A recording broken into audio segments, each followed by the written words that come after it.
I've been talking to Gabriel, and I'd like him to talk a little bit. Tell some of the story, Gabriel, of how I met. Well, I was working with your dad, Elias Alvarado. Your dad was on the streets for many years. He was using for many years. Your dad finally got saved.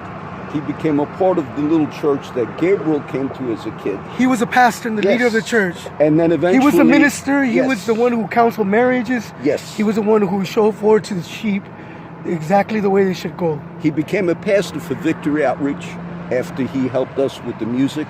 And then Gabriel, My father died when I was 6 years old. Yes. And the way I remember John Shirello was as a man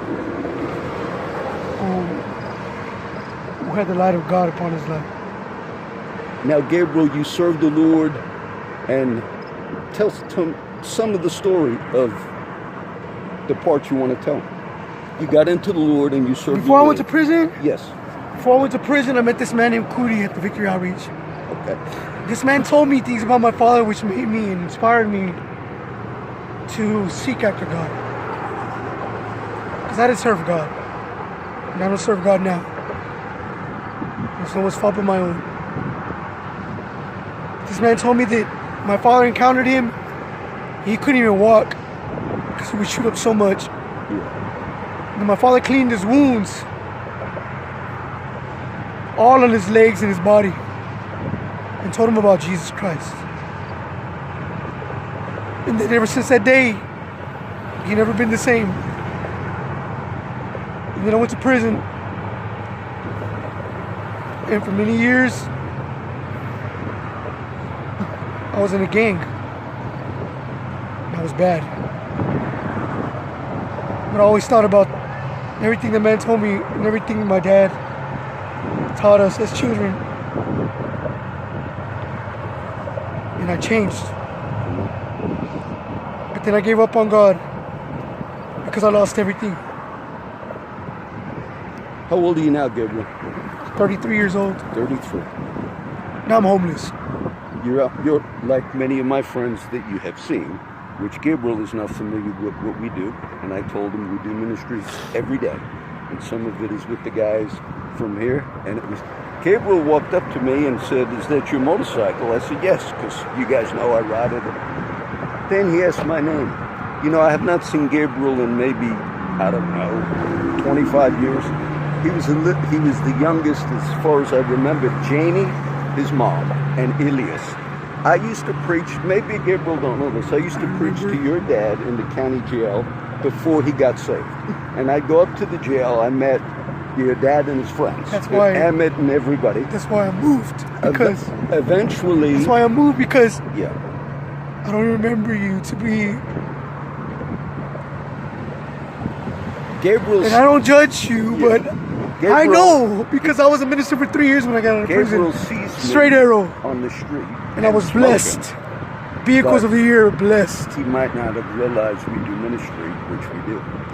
The thing, yes, the thing that your dad, when he got out of the county jail in Kingsville in the 80s, when I was going up there and preaching to your dad, eventually it was through the Victory Outreach that your dad got saved. Good for my father's best friend. He's remembering that me and his dad were best friends. And then eventually Elias became the pastor of Victory Outreach in Kingsville. When his dad... I wanted to be like my dad. Gabriel might not know this. You know, I was working at the fire department. Now I reminded Gabriel... I remember everything. You were working at the fire department right there. Yeah, but you might next not... to Clayburg. Gabriel, the day your dad died, I was the one that went on the ambulance. I remember. Your mom and your dad were both at the house. They were at the house. He had an aneurysm. He had an aneurysm in his brain and passed away. And it was interesting only because I was with his dad, as Gabriel says, best friends. And I was best friends with a lot of those guys. But he got saved, he served the Lord, he became a pastor, and then he went home to be with the Lord.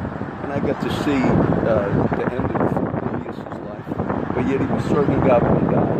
I did not know whatever really happened to Gabriel. I was in touch with some of the former people that me and Gabriel knew, which was Elias and Eliseo and Rudy and David Buenteo, still a friend of mine. David is doing well, serving the Lord. So some of those families I've been in touch with, but Gabriel doesn't know a lot of that. And it was amazing that we just ran into each other. I know everything. Yeah. I know everything about it. I know everything about it because I did my research. Okay. Because I studied, because somebody told me that my father was using what he didn't. No. It was a lie. Yes, he was not, as far as somebody I know. tried to crush the hope that was already being crushed by every circumstance in my life. No, he wasn't using when he died. But my daughter died when she was 11 months old, and she was raised from the dead in the name of Jesus. When 911 said that she wasn't coming back, I said to my wife, "Do you believe?" I asked her 3 times and she didn't answer me. So I commanded her as her husband to tell me that she believed. And when she told me she believed, my daughter came back from the dead. She came back from the dead. I serve God. And because I put other things first in my life, I lost that relationship with my father. I'm going to end it with prayer, Gabriel. God's still working, brother. Let me pray with Gabriel. And this is not, what's your name, brother? Trey. Okay, Trey. I see Trey all the time. I really haven't talked to him much. Let me pray. Father, I pray for Gabriel. It was God ordained that he recognized me today. I haven't seen him in maybe, 25 years. But at the same time, he's on the street where a lot of the other guys are that all my friends know. I pray that you do work in Gabriel. This would be a God ordained meeting, and that you'd begin doing something, that you'd open up the heavens, Lord, because there's a lot of things going on in this area, in the bluff, and a lot of the guys in the street know what's happening. I'm clean. I know sometimes people see and they look and, no, I'm clean. I don't use, don't drink. But yet there are some guys that are in between, so Lord, we pray for you to deliver them. We pray for the Spirit of God to be on Gabriel, to begin doing the work, and for Trey, for all the guys. We ask it in Jesus' name. Amen. Thank you, Gabriel.